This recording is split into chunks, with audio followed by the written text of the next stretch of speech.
지금 전 세계에선 가장 조용하지만 가장 무서운 일이 벌어지고 있습니다. 오늘의 이야기는 단순한 투자의 이야기가 아닙니다. 통화의 이야기이고 시스템의 이야기이며 금융의 질서가 바뀌고 있다는 숨겨진 신호입니다. 신문에는 나오지 않습니다. 뉴스에서 다루지 않고요. 하지만 지금 이 순간 세계는 조용히 재편되고 있습니다. 오늘의 영상을 통해 기존 금융 시스템의 변화가 무엇인지, 그리고 이게 우리 투자자들에게 어떤 기회가 될 수 있는지 전부 정리해드리겠습니다. 안녕하세요, 김선우입니다. 바로 본론으로 들어가겠습니다. 최근 중국은 금을 사들이고 있습니다. 그것도 상상을 넘는 속도로 말이죠. 질문은 하나입니다. 중국은 왜 이렇게 급하게 금을 사들이는 걸까요? 중국 경제가 좋아서? 천만의 말씀입니다. 지금 중국 경제는 부동산 위기로 난리가 났고 청년 실업률은 20%를 넘어섰으며 GDP 성장률도 5% 아래로 떨어졌어요. 한마디로 경제 상황이 좋지 않다는 거죠. 이런 상황에서 귀한 외화를 써가면서 금을 사들인다는 건 뭔가 다른 이유가 있다는 겁니다. 그렇다면 그 이유가 뭘까요? 역사적으로 봤을 때 금의 매집량이 늘어나는 시기는 항상 똑같은 공통점을 가지고 있습니다. 바로 기존의 기축통화가 흔들렸을 때입니다. 뭐 달러가 위태롭다, 이런 뻔한 이야기를 드리려는 게 아닙니다. 지금 금의 가치가 올라가는 진짜 이유와 기존 금융 시스템의 변화 속에서 찾아오는 자본의 흐름 속에서 우리가 반드시 알아야 할 기회를 말씀드리려는 겁니다. 지금의 흐름을 이해하기 위해 반드시 알아야 할 지식이 있습니다. 이제는 많은 분들이 잘 알고 있으실 겁니다. 블록체인 기술을 활용해 현실 자산을 토큰화한 기술 RWA, 말 그대로 실제 존재하는 채권, 주식, 금, 부동산 같은 모든 실물 자산을 코인으로 잘게 쪼개 거래할 수 있게 만드는 기술인데요. 이 기술이 지금 중국이 금을 모으고 있는 핵심 이유입니다. 기술의 가치를 데이터로 평가해 보시죠. 2026년 1월 기준 RWA 시장 규모는 210억 달러를 돌파했으며 2030년까지 16조 달러 수준으로 성장할 것으로 전망되고 있습니다. 그리고 그 중에서 토큰화된 금 시장이 가장 빠르게 성장하고 있습니다.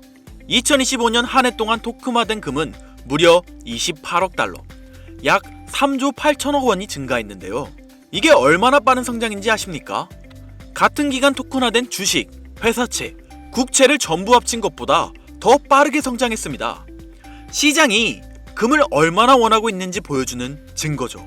여러분, 생각해보세요. 애초에 달러가 기축통화로 사용되었던 이유가 뭐였습니까? 미국이 전 세계 금의 대부분을 쥐고 있었기 때문입니다. 1944년 열린 브레턴 우즈 회의, 2차 세계대전이 끝나기 직전 전쟁 이후 새로운 세계 금융 질서를 만들기 위해 열린 회의였죠. 당시 미국은 전 세계 금의 약 70%를 보유했고 달러는 금과 연결된 기준 통화가 되어 기축 통화가 됐습니다. 어떤 이념이나 정치 때문이 아니라 압도적인 실물 조건 때문이었습니다. 달러를 믿는다가 아니라 달러는 금으로 바꿀 수 있다 라는 금에 대한 믿음 때문에 가능했던 거죠. 물론 1971년 리처드 닉슨의 금 태환 중지 선언, 속칭 닉슨 쇼크로 인해 이 구조는 무너졌지만 기존의 결제 시스템이 달러로 구성되었다는 것과 미국의 위상 등으로 기축 통화는 달러로 지속되었고 이게 지금까지 이어지는 달러 패권의 출발점이었습니다. 그런데 방금 말씀드린 RWA라는 기술과 시스템으로 이제 금을 담보로 전 세계 어디로든 바로 보낼 수 있는 금 스테이블 코인이 탄생했다는 겁니다. 실제 금을 움직이는 번거로움을 거치지 않아도 그 금의 소유권을 블록체인으로 간편하게 거래하는 게 가능해진 거죠. 이게 의미하는 바는 간단합니다. 이제 달러를 대체할 국제무역 송금 수단으로 금 자체가 가능해졌다는 사실이고 은행들은 실시간 무역을 위해 금을 보유하기 시작한 겁니다. 2025년 9월 기준 중국의 금 보유량은 약 2,300톤에 달합니다. 비공식 보유량은 5,000톤에 달한다는 말도 있어요. 그리고 중국 중앙은행이 13개월 연속으로 금을 구매했죠. 중국만이 아닙니다. 골드만삭스에 따르면 전 세계 중앙은행들이 한 달 평균 약 80톤의 금을 매입하고 있는데 현재 시세 기준 약 85억 달러 규모입니다. 데이터가 보여주고 있습니다. 기축통화는 이제 달러가 아니라 금으로 옮겨가고 있다는 사실을. 그리고 이 부분에서 우리가 반드시 주목해야 하는 흐름이 등장합니다. 첫째, 앞으로 국제 송금에는 반드시 가상자산이 사용된다는 것입니다. 금 스테이블 코인은 그 시작에 불과해요. 2025년 11월 키르기스스탄은 세계 최초로 금 기반 정보 스테이블 코인 USDKG를 출시했습니다. 1토큰 1g의 금으로 BNB 체인상에서 발행되며 무역 지원과 투자 유치를 목표로 하고 있어요. 이게 의미하는 게 뭘까요? 국가 차원에서 금 기반 디지털 통화로 국제 무역을 시작했다는 겁니다. 이뿐만 아닙니다. 미국의 대형 자산운용사 블랙록이나 프랭클린 템플턴은 토큰화된 머니마켓 펀드를 출시했으며 JP모건은 솔라나 블록체인에서 가상자산으로 정산되는 상호법 발행을 진행했습니다. 이게 다 무슨 의미일까요? 전통금융의 거인들이 블록체인 기반 금융 시스템으로 본격 이동하고 있다는 겁니다. 둘째, 그 막대한 거래량을 처리하게 하는 에너지원은 전기가 된다는 거죠. 블록체인은 24시간 365일 쉬지 않고 작동합니다. 거래를 검증하고 장부를 업데이트하고 네트워크를 유지하려면 엄청난 양의 전력이 필요해요. 2025년 기준 토큰화된 금의 거래량은 약 1780억 달러를 기록했는데 4분기에만 1260억 달러 이상이 거래됐습니다. 이 거래들을 처리하려면 데이터 센터가 필요하고 서버가 필요하고 네트워크 인프라가 필요합니다. 그리고 이 모든 것의 기반은 바로 전력입니다. 제 이전 영상들에서도 계속 말씀드렸지만 AI 시대가 오면서 전력 소요는 폭발적으로 증가하고 있고 여기에 블록체인 기반 금융 시스템까지 더해지면 전력은 21세기 가장 중요한 자원이 됩니다. 그런데 전기는 복사가 안 됩니다. 누군가는 땅을 파서라도 에너지를 꺼내와야 한다는 거죠. 그래서 트럼프 행정부와 미국 빅테크들이 지금 눈에 불을 켜고 전력을 얻기 위해 전 세계를 뒤지고 있는 건데요.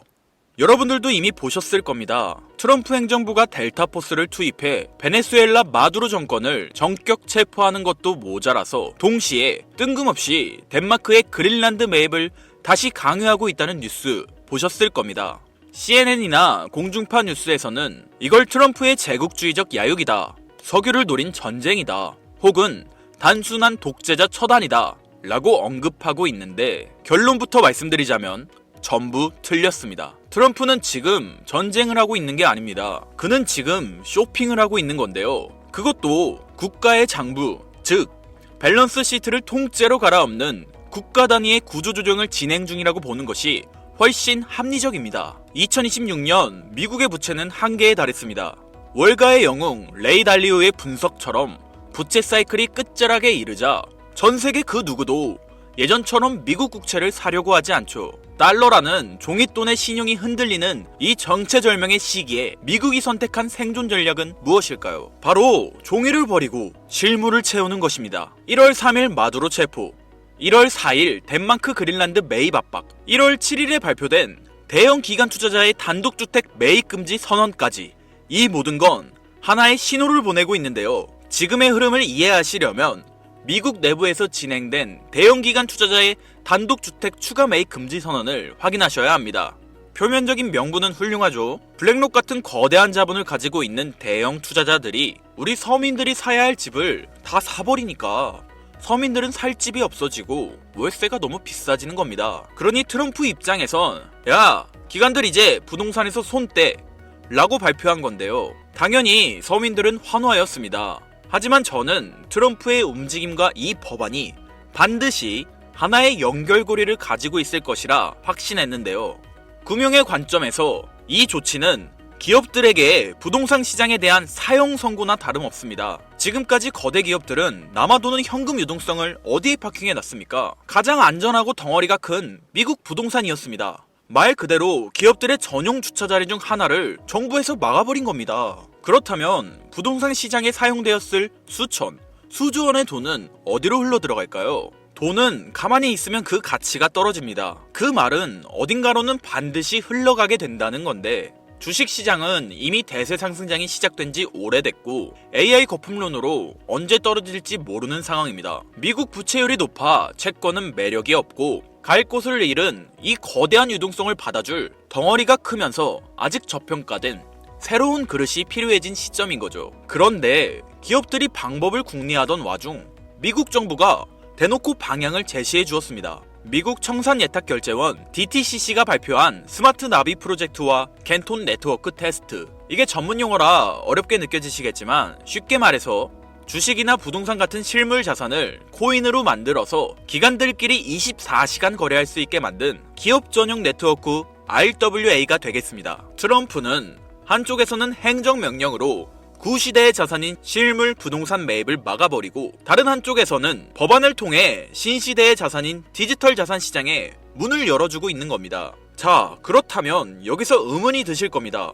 이들이 이렇게 강제적으로 고여있는 자본을 움직이려는 이유는 무엇일까요? 단순히 비트코인 2억, 3억 가는 게 목표라서요? 아닙니다. 그들이 보고 있는 건 코인 시장을 넘어선 더 거대하고 본질적인 패권의 이동입니다. 최근 일론 머스크는 한 팟캐스트에서 이런 말을 했습니다. 미래의 화폐는 달러나 금이 아니라 전력량 에너지가 곧 화폐가 될 것이라고요. 이게 당장 들으셨을 땐 이해가 어려우시겠지만 핵심은 이겁니다. 지금까지의 달러는 신용을 기반으로 사용되었습니다. 미국 정부가 보증한다는 믿음에 기반한 어떻게 보면 그냥 종이 쪼가리였죠. 하지만 지금 세상은 변하고 있습니다. 앞으로는 AI와 로봇이 일을 하는 세상이 올 거고 이를 움직이는 건 종이가 아니라 바로 전기입니다. 전기가 끊기면 AI도 금융도 비트코인도 멈춥니다. 즉, 전기를 가진 자가 화폐를 발행하는 권력을 진다. 이것이 바로 머스크가 꿰뚫어본 에너지의 본질인 겁니다. 왜 트럼프가 이 시국에 갑자기 델타포스를 베네수엘라로 보내고 덴마크한테 그린란드를 내놓으라고 윽박지르는지 이상하지 않으셨습니까? 언론은 영토 확장이라 떠들고 있지만 머스크 관점에서 보면 이건 초대형 배터리를 확보하기 위한 전략적 움직임인 겁니다. 베네수엘라의 끈적한 중진류는 AI를 돌릴 발전 연료이고 그린란드의 만년설은 불타오르는 데이터 센터를 시켜줄 천연 냉각수인 겁니다. 결국 미국은 지금 달러라는 종이 쪼가리 패권이 저물어가는 것을 인정하고 에너지와 비트코인이라는 새로운 패권으로 갈아타기 위해 국가의 체질을 새롭게 뜯어고치고 있는 거죠. 머스크는 방향을 가리켰고 트럼프는 이미 움직이고 있습니다. 그리고 여기서 제가 앞서 강조했던 DTCC와 캔톤 네트워크가 중요한 건데요. 기관들은 썬팅 짓게 된 자신들만의 프라이빗 체인을 원합니다. 상식적으로 생각해 보십시오. 블랙록이나 JP 모건 같은 월가 하이에나들이 자금 흐름을 누구나 지갑 주소만 알면 실시간으로 다 들여다볼 수 있는 퍼블릭 블록체인 위에서 굴리고 싶어 할까요? 자신들의 포지션이 노출되면 경쟁사에게 공격당하거나 선행매매를 당할 수 있는데 미쳤다고 그 길을 주력으로 쓰겠습니까? 그들은 철저하게 프라이버시가 보장되고 신원이 인증된 기관끼리만 거래할 수 있는 네트워크가 필요합니다. 그런데 기업들이 자기들끼리 노는 프라이빗 체인을 쓰면 개인 투자자들은 캔톤 네트워크에는 우리가 투자도 못하고 이걸 알아도 무슨 상관이냐 라고 생각하게 될 텐데 맞습니다.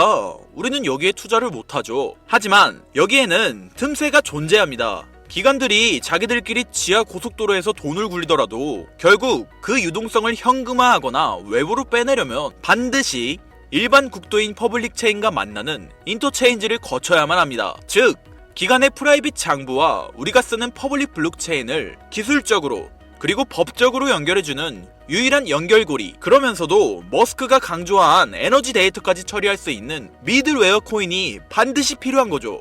이건 가능성의 이야기를 하는 게 아니에요. 반드시 이루어질 절차 중 하나입니다. 기관들의 비밀 문서와 머스크의 발언을 종합했을 때 이 히든 코인은 반드시 다음 3가지 조건을 충족해야만 할 것입니다.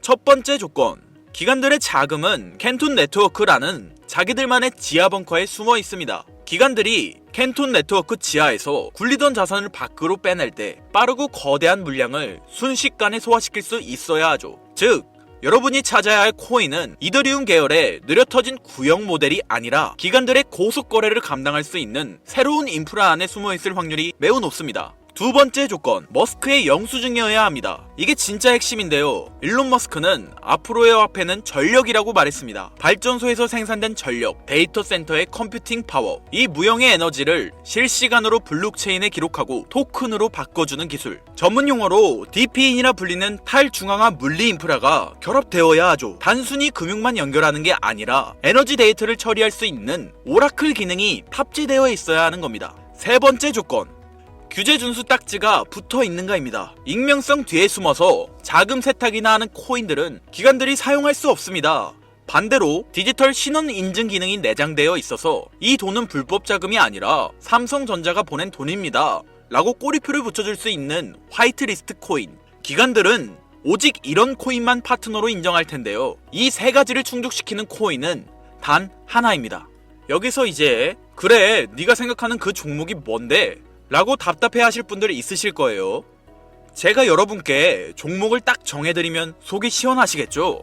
하지만 저는 종목을 찝어주는 리딩방을 운영하려는 게 아닙니다. 저는 여러분께 고기를 잡을 수 있는 그물을 만들어 드릴 건데요. 이 그물에 걸리는 코인이 있다면 그게 바로 2026년 전 세계에서 가장 주목받는 히든 코인이 될 것입니다. 그리고 그 히든 코인을 저는 영상에서 공개할 생각입니다. 솔직히 남들에게 공유해드리는 게 아깝습니다. 저 또한 전업 트레이더이기 때문에 한 달, 두 달을 밤을 새워가며 분석한 이 종목을 그냥 공개한다는 게 솔직한 마음으로 아깝다는 심정이 드는 게 사실입니다. 화면에 보이는 번호 제 개인 번호입니다. 아까운 건 아까운 거고 제 영상을 끝까지 시청해주신 것에 대한 고마움을 저는 알고 있기 때문에 아쉬운 마음을 뒤로하고 구독자님들에게 공유하기로 마음먹었습니다. 자료라고 문자 보내주세요. 혹시 화면이 잘 안 보이신 분들은 댓글에 있는 링크를 통해 연락처를 남겨주시면 제가 해당 자료를 공유해드리도록 하겠습니다. 전해드릴 내용은 여기까지이고요. 영상 재미있게 보신 분들은 구독과 좋아요 한 번씩 꾹꾹 눌러주시고 다음에 더 좋은 영상으로 찾아오겠습니다. 감사합니다. 김선우였습니다.